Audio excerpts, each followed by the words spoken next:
అధికారంలోకి రాగానే పెండింగ్ బిల్లులను పరిష్కరిస్తామని కాంగ్రెస్ పార్టీ అసెంబ్లీ ఎన్నికల సమయంలో హామీ ఇచ్చింది. ఎన్నికల్లో గెలుపొంది సర్కారు కొలువు తీరింది. తమ బిల్లులు వస్తాయని ఉద్యోగులు, కాంట్రాక్టర్లు, కాలేజీ యాజమాన్యాలు ఇలా అనేక వర్గాల వారు ఆశగా ఎదురుచూశారు. వేల కోట్ల రూపాయల బిల్లులకు మోక్షం లభిస్తుందని ఆశపడ్డారు. కానీ కాంగ్రెస్ సర్కారు వచ్చిన వెంటనే లోక్సభ ఎన్నికల నోటిఫికేషన్ వచ్చింది. కేంద్రం పూర్తిస్థాయి బడ్జెట్ ప్రవేశపెట్టకపోవడంతో రాష్ట్ర ప్రభుత్వం కూడా తాత్కాలిక బడ్జెట్ ప్రవేశపెట్టింది. పూర్తిస్థాయి బడ్జెట్లో కేటాయింపులు ఉంటాయని, బిల్లులన్నీ క్లియర్ చేస్తామని ప్రభుత్వ పెద్దలు చెప్పారు.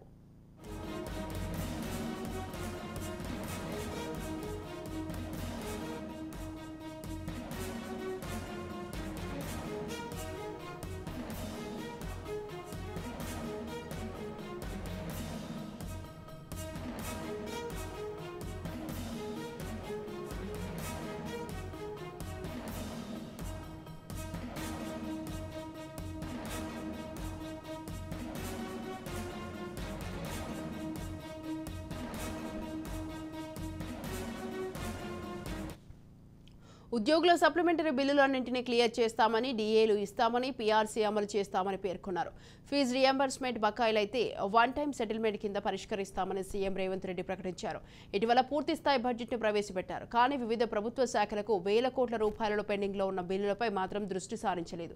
ఉద్యోగుల సప్లిమెంటరీ బిల్లులు, కాంట్రాక్టర్లకు రావాల్సిన సొమ్ములు, విద్యార్థులు, కాలేజీ యాజమాన్యాలకు ఫీజు రియంబర్స్మెంట్ ఇలా ఒకటేమిటి అన్ని శాఖల బిల్లులు పెండింగ్లోనే ఉన్నాయి. మొత్తంగా అన్ని శాఖలకు సంబంధించి దాదాపు 72,000 కోట్ల రూపాయల బిల్లులు పెండింగ్లో ఉన్నట్లు తెలుస్తోంది.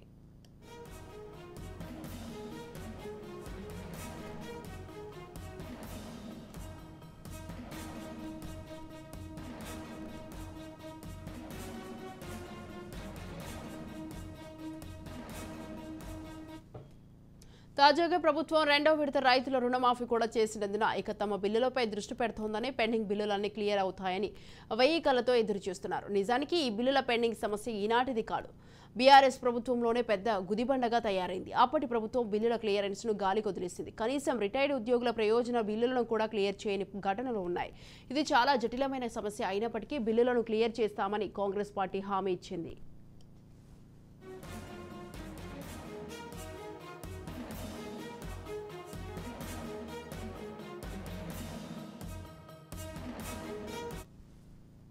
కానీ ప్రభుత్వం ఏర్పాటై 8 నెలలు పూర్తయిన బిల్లులపై ఇంకా దృష్టి సారించలేదు. మొత్తం 72,000 కోట్ల రూపాయల వరకు పెండింగ్ బిల్లులు ఉండగా విద్యుత్, ఇరిగేషన్ శాఖల బిల్లులే 57,399 కోట్ల వరకు ఉన్నాయి. ఆర్థిక ఇబ్బందుల్లో ఉన్న సర్కారు ఇంత భారీ మొత్తంలో నిధులు సమకూర్చలేని పరిస్థితి ఉంటే ముఖ్యమైన బిల్లులన్నీ అయినా ముందుగా క్లియర్ చేయాలని ఆయా వర్గాలు కోరుతున్నాయి.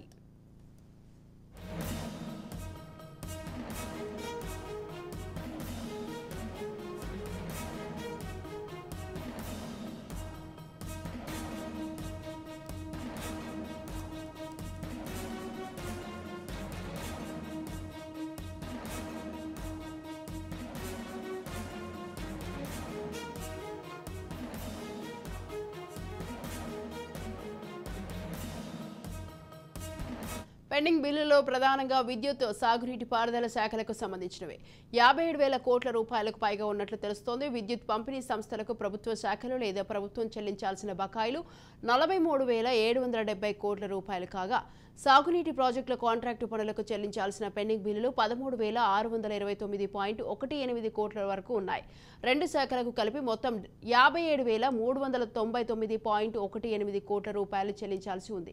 నీటిపారుదల ప్రాజెక్టులో ప్రధానంగా పాలమూరు, రంగారెడ్డికి 5,243.18 కోట్లు, కాళేశ్వరం ఎత్తిపోతల పథకానికి 4,123.85 కోట్ల రూపాయలు, ఇక డిండికి 369.64 కోట్ల రూపాయలు, కల్వకుర్తికి 313.2 కోట్లు, ఇక నెట్టెంపాడుకు 244.3 కోట్లు, ఎల్లంపల్లికి 446.87 కోట్లు, దేవాదులకు 238.76 కోట్లు, సీతారామ లేదా సీతమ్మ మల్టీపర్పస్ ప్రాజెక్టుకు 934.57 కోట్లు, ఇలా అన్ని ప్రాజెక్టులు కలిపి 13,629.34 కోట్లను చెల్లించాల్సి ఉంది.